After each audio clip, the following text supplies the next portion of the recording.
at No Fear, but I just love Nyquist so much. He cracked me up, and we always had so much fun on the road. But I signed Nyquist, and he might want to jump in at some point and on this one, but I'm pretty sure I signed him for $12,000 for just a glove, which was big at that time. Hmm.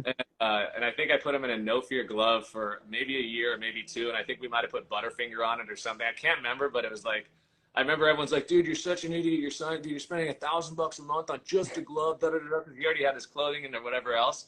I'm all, no, guys, don't worry about it, dude. This, da da da. You try to justify things back then, but it was one of the coolest things I ever did, and I would never take it back. No, that's rad. Man, I've been watching you build the Mendid. I know you've had that brand for a while, but it's cool to see you taking it new places. And I know originally you owned Ethica, obviously, and a lot of people probably don't know that you have another brand or the same guy behind it.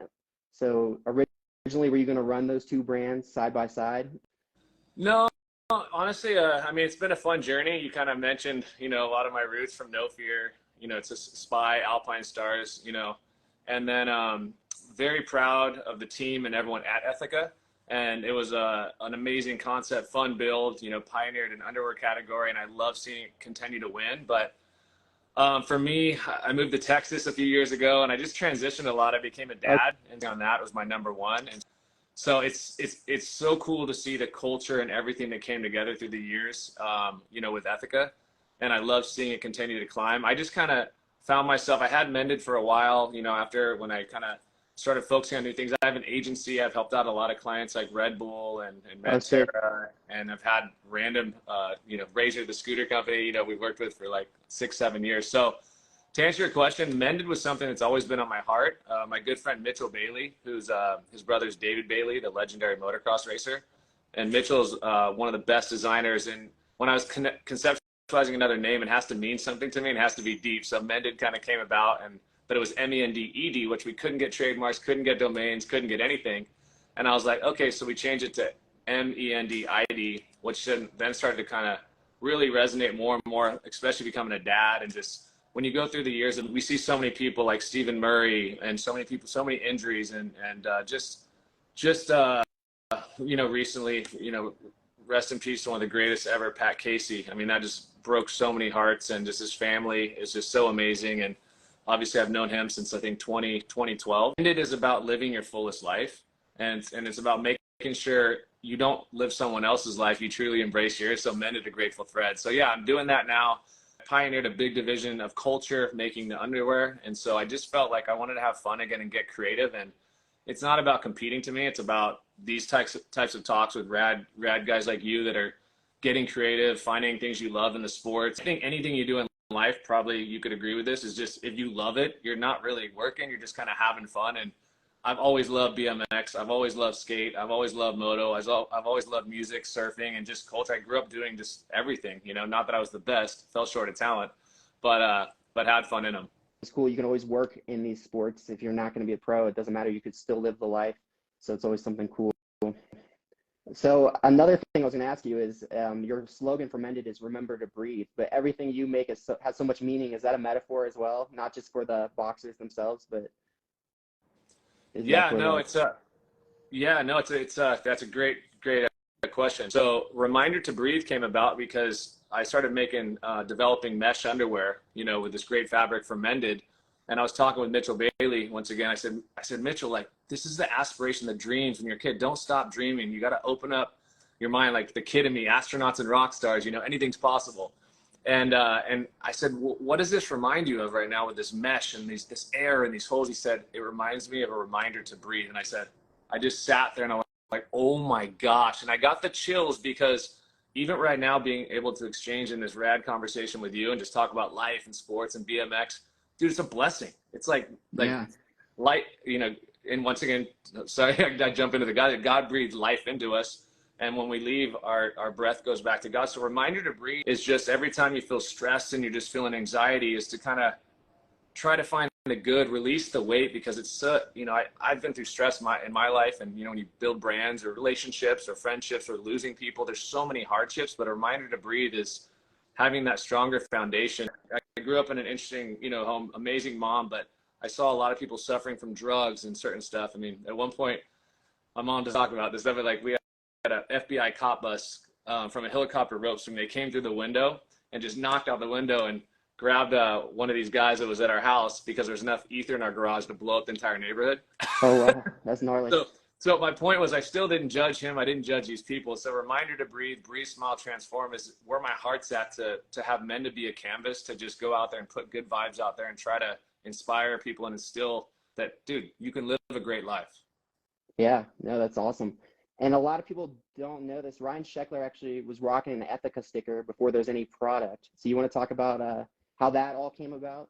Was that true? Was he rocking an Ethica sticker on his helmet one year before you even had the boxers released yet? Yeah, I mean, what I'll really hit on there more so is just friendship, right? It was a rad time. So I guess Ryan Sheckler I met when he was on Barbara Walters, I think, when he was like 11 or 12. Oh, wow. And we both lived in Southern California, and he loved motocross. His dad's awesome, Randy. They all grew up riding. And so he was on Barbara Walters with Sonny Garcia, who was like a legendary surfer. Yeah, and so I ended up meeting Ryan after that. My brother Jeremy MacCassy actually connected all this, and he we worked met. for We Oakley, became right? homies. Your brother worked for Oakley. Your brother, sorry to interrupt you. Your brother was at Oakley, right? Yeah, Jeremy was like probably 12 to 14 years as a director of alternative marketing, he was brought on by Jim Gennard, the founder, and Jamin, the son, to kind of bring back the youth and the heritage of what Oakley stood for. So yeah, he had a rad job there, tons of fun, got to work with an amazing team. But so yeah, Ryan and I became best friends. He always believed in me. So did Pastrana, and so did a lot of my friends. I mean, Ethica was built off friendships and just rad people, and it wasn't about it didn't matter about if you're the best. It wasn't about gold medals. It was about just being the best version of yourself. So yeah, hopefully that answers. That's sick. Yeah. So yeah, it's cool that you got into that category, just starting with underwear with Ethica. And I know there's a few other boxer companies. Do you remember one called like Balls Deep or something? They sponsored like Corey Bowen, and then Poland was another one. Well, yeah, I remember Balls Deep, and I remember Poland and all those. I never could connect with those, at all, just because it was like such a derogatory, thing. It's like walking in, hey, what's up, Balls Deep? Yeah, It's like it was a funny kind of catchphrase, like a little tchotchke kind of name. But I built a culture that happened to make a product, but I made a great product in a category. Yeah. And what I tried to figure out was, how do I take away all the insecurities of underwear? Here, normally, putting, especially, on the guy's side, like a guy just sitting in his, in his brief. If he or she decide to post whatever they post, that's good for them, on them. But it's like for me, it was like, it used to be something you just put really quickly when you go shopping, but it didn't have that new era or that prestige kind of modern day melon kind of feel. It didn't have that comfort of like, dude, check out my Jordans or my Vans or my shoes. It was more so like a hidden purchase. But it, like I always said, if you went to a trade show, and everyone could only wear underwear, and you looked around, we'd be laughing at a lot of the homies, right? You'd be like, dude, bro, you got freaking, you got stains on those things. What are those things from? Like 1983? You'd be like, what are you guys wearing? And my whole thing is like, make someone feel comfortable, even if that was the only layer. And so part of my belief in design and everything around it was 4-way stretch, clean stitch lines, a little bit longer of a fit, so it didn't rise, it didn't hike, and it kind of led to the vision of a lot of stuff you're seeing today with like the shorts and like the briefs coming out. I mean, that was kind of my vision in 2000, probably 3, 4, 5. Was where it could get to. And so aside from doing No Fear, Spy, Reef, Alpine Stars, and then obviously the underwear side of things, leading to today, it was a crazy journey. It was insane. But I also hosted TV. So I hosted Fuel TV for a while. So I went to like Germany, Russia, and everything. It was such a cool experience to go to the Red Bull X Fighters and just, who didn't look up to Fuel TV? I mean, they were putting out some heat, right? Yeah, even Blue Torch before that, 5, 4, 3, 2, 1, the predecessors of Fuel, like everybody was all about that stuff. So I knew you were gonna bring it even deeper. Yeah, those are two. Yeah, Luann Tweeden and all that. Yeah, it's so funny, dude. Yeah. So I've known Leanne forever because Leanne was in the motocross side. So when I first started No Fear, I was traveling with Jeremy McGrath as the king of Supercross, and of course Jeremy, going back, had BMX roots, had a GT signature bike. Yeah, he did. Yep. That was a crazy time, like being a young kid, but then also traveling with Jeremy. But Leanne Tweeden was always, we were hanging out with her because she was, kind of Miss Supercross at the time or something as well. I didn't know that. That's funny. Yeah. I wanted to ask you, with building Ethica, was it, you had these relationships with retailers originally, but when you told them like, hey, I want to just do underwear. I'm not going to be doing any other stuff at first. Like, I'm not going to be making this a clothing company, just accessory underwear. Were they kind of questioning it, like getting into a store like PacSun and Zoomies and all this stuff? When you build a brand, if you talk to anyone, it's just like you just love what you do. You're just connecting rad people, and just, you know, everything starts to take place. So even though people say, oh, I had a plan, I was going to go here, it normally doesn't end up, you know, how you expected. But I mean, even today, building Mendid, which is my focus, there's so much new technology, so many new approaches. But how do you take the heartbeat and connect it to a business model, put the two together so it can eat, sleep, and breathe? But I think once you start doing that, direct to consumer is so great. It's a fun era because, like, I mean, I'm in a 2,100 square foot little warehouse in the middle of nowhere in Texas. And Sick. it's kind of fun being back on the grassroots. I'm packing my own boxes. I'm putting notes personally in every one, you know, and I'm looking at, I see who the person is, whether I know them or I don't. And that to me is the coolest part right now. Amazing. I love retail. I mean, Zoomies, Tilly's, I mean, Sneaker Village, Shoe City. There's so many amazing retailers that have been supported. It's cool to have opened up a category that didn't exist, you know, and in so many retail doors that one thing that was inspiring back when, you know, when I was, you know, part of the building was how Vans was such a big name and so was Volcom, and they couldn't sell a 3-pack for like 15 Yeah, yeah, bucks. And so yeah. when you go in saying you're going to sell one for 20 to $30, you're like, ha ha ha, everyone kind of laughs, right? People sometimes get so used to what is that they lose that creative vision of what could be if you put your heart into something you're feeling. So I think that's where, even with Mended, I'm having so much fun. Just I have a design patent on the side seam, which is like a back-to-back kind of stitch, and it's kind of got a lot of depth and a lot of meaning too. Just simple little things like you asked earlier, and I was stoked. There's a great question. Just like what is reminder to breathe? What is woven within? Woven is, what are all these things? And to me, it's almost like I'm writing this book, and all these things are just different pieces for you or your brother's friend or one of my friends or someone to connect with that they resonate with, that inspires them, much like, you know, your early 2000s page. You're a great example of passion entrepreneurship, of like, dude, build, develop, and create. And if you have a lane and you love it, right now, Mended, I'm not trying to reinvent the wheel. I'm not competing, honestly, with anybody. My friends own 7, 8. I'm friends with probably 7 or 8 of the owners of the biggest underwear companies out there. Oh, sick. I talk to them all the time. My buddy Bill Gage is running PSD. There's enough room for everyone to win, you know, but hold true to who you are. And that's why, to become Mended, if you try to be someone else's page, or, you know, you try to be something you're not. I mean, a big example was in motocross was like Carmichael and Pastrana. They were both battling each other. They kind of took each other out at some races. Carmichael is one of the most legendary GOATs of all time. Pastrana is one of the most legendary Evel Knievel on, you know, just there's so much greatness, but personality wise, they were totally different. Travis got a lot of attention, a lot of money because his genuineness and who he was. Carmichael is a speed, talent. He was a great guy. But the moment Carmichael tried to, like, because you thought you could try to be a little bit like Travis, it just wasn't him. When he went back to that, he climbed. I think in a Yeah. brand and a personality and who you are is just like, man, the moment people can really, we can all start to embrace like ourselves and find out who everyone says, what's your purpose? That's like the craziest thing in life, right? Do you ever go through that? Oh yeah. Oh yeah. And I just think that, what is your purpose? And I think you have to go through life and you have to go through trials and tribulations to gain perspective, to then go, oh my gosh, I thought I was in the lane. Now I'm going over here. I think what I've learned through my experience of just brand building and taking things, you know, globally is you don't have to go to retail to be successful. You know, you could have 20 employees and make X amount of money, or 3 employees and be direct consumer, make X amount and still make more. Like, where's your impact and where are you trying to go? So sorry if that was long-winded, but it's kind of like from your retail to just kind of like rules of thumb and things that I think are, in my opinion, are valuable to anyone out there building or being creative or trying to find themselves. No, that's a great answer. That's awesome. Yeah, it's cool, and you know, you could see that you really love this stuff because you went right back to it. Like you said, you started fresh. You're packing orders again, so it's like kind of everything's come full circle for you. Because didn't you start off as a warehouse employee for No Fear? My boy's done his research, dude. You're on it. Yeah. Yeah, so my quick career thing, I'll just do it in like a minute. I started out racing dirt bikes. I grew up in Southern California. I had a BMX bike. I jumped, mainly dirt jumping. I wasn't a big street guy. I was a street skateboarder. I skated vert. And then I had my dirt bike. And then I would go surfing because obviously I was 20 minutes from the beach. First job was in the warehouse at No Fear. And I literally worked my butt off for probably $7 an hour. And people would be like, hey, I got a job for you. You can leave No Fear and you can make 25 bucks an hour, this and that. that position's nothing. And whatever kept me driving and kept me pushing, when No Fear went through a crisis where they were a $200 million a year t-shirt and hat company, and then they literally dropped by hundreds of millions, like literally couldn't.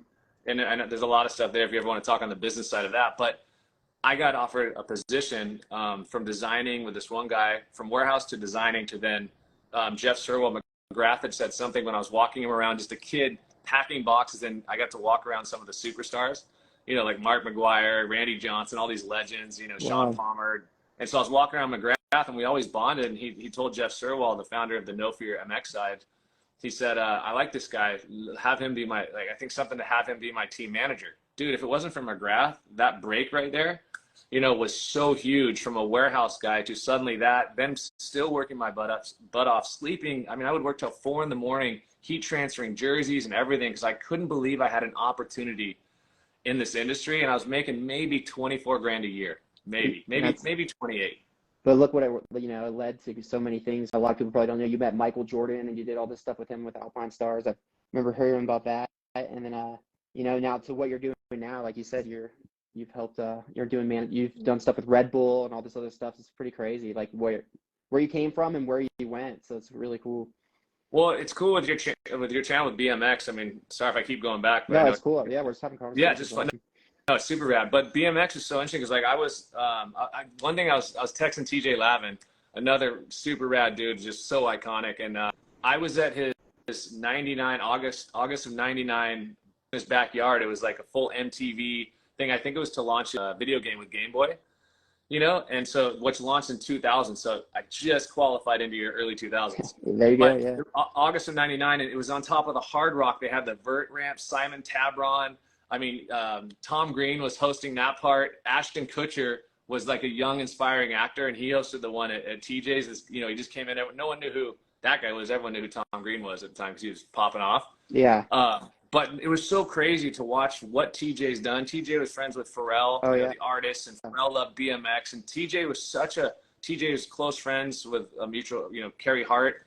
They both lived by each other in Vegas. Those are the things that are so huge to me because it was literally this crazy spike of things happening. But to watch that vert ramp with Simon Tabron, and I'm sure Jamie Bestwick must have been there. I can't remember who was there. It was the most insane thing leading into 2000s to where Dew Tours, the Gravity Games was happening, the X Games was happening, and, the Legends. I mean, I got a bunch of stuff behind. And the toys came in, I think, 2002, 2003 with a lot of these athletes. So anyways, I was just thinking about TJ Lavin. I was thinking about all these guys, all these experiences, and like even Lonnie Paxton, like he had the track in his backyard that everyone would go train at. He was like superstar NFL player, right? And he was like literally loved BMX so much. So it was like this to me is what, kind of helped pave all these lanes. Even Andre Ellison came from BMX racing. That video you mentioned, that was a crazy time because I remember Tony D walking him in, and I'm like, Tony's like, hey, do you remember how you signed him? You did this, this, and this, and you bought him a brand new RM125. And I was like, oh, damn. Like, so it was so much fun just crafting and getting creative, back then. But the BMX side of things, and I mean, Dave Mira. I mean, man, I feel so lucky and fortunate that I got to know that guy and spend time with that guy. But when I went to Woodward in early 2000s, what's it called? The barn, or the old school, the OG, the barn, where all like the superstars had like their own cabin or whatever. Yeah, Bud's Barn. Yeah, dude. Yeah. Dave was like this just fictitious character. I didn't know him yet. And I see him walking out. It was just like life. It just blew me away. I was like, what the heck? And we ended up becoming friends. And actually, when I was at Alpine Stars in probably 2004 or 5, I got a bunch of rad pictures. And Dave calls me and said, hey, I want to rock Alpine Star stuff. I was like, what? And he had just left Fox. That was like the gnarliest dream. And Jamie Bestwick working with him was just historical. Best dude, funniest dude. I mean, just come on. The vert ramp, just absolutely crushing it. And but Dave Mira, that moment like forever just stood out as like when you're a kid and you just want to meet these guys and you become friends with them, and then suddenly they go, hey, I remember when that text came through, he said, hey, I want to rock Alpine Stars, and I got him leaving Alpine Stars in Torrance with a big gear bag full of just everything. And I think I was winning more than anybody, on that one. Bestwick on a No Fear banner back here. Oh, sick. But I know we had a rad BMX team, and Heath Pinner was part of it. Yeah, even Alpine Stars, you had Gutler. You know, Gutler was the man in 2005, 2006, '07. Corrali was rocking Alpine Stars. Dude, So it's Corrali, cool. yeah, he was sick. Corrali and Gutler. I mean, dude, you tell me, you got the high, you follow this. Like when Gutler came in, it was mental. Like I think Gutler was also another Jerry Batters, right? Because he was a Vans guy. Yeah, for a long Jerry time. Batters is like, dude, his influence is insane. I remember wanting Alpine Stars gloves actually when you signed all those dudes, but you couldn't really find them in the U.S. I heard they're like, people were like, you can only get them in Europe. I don't know if that was true, but you know, the detour days, a lot of people were repping that stuff. Yeah, no, you're totally right though. Alpine Stars being so prestigious and very like out of Italy, Oslo, Italy, and stuff. So Gabrielle had distribution here. The boots, obviously number one boot since 1963. And I think now they have over 20 something thousand technical products for F1 and everything Wow. that are the best product in each of their categories. So, I mean, working for Alpine Stars was hands down a highlight reel. I'm still really close friends with Gabrielle, the owner, and his wife, Denise, just amazing people. But they only sold the gear in Europe. And you're right. So, because they didn't want to have a conflict back then too. I want to say, like, let me not say it. Their boots went with every set of gear. So bringing the gear in at that time was kind of like, you didn't want to like ruin a good thing. Like McGrath was, Fox and the No Fear, but everyone undeniably would choose the best boot in the world, the Alpine Stars boot. But then it got to a point where I got to sign like Drake McElroy and a bunch of guys. When I switched from No Fear to Alpine Stars, I helped put together the KTM team. Wow. With Alpine Stars because it was going to be a No Fear motocross gear, but then No Fear launched an energy drink.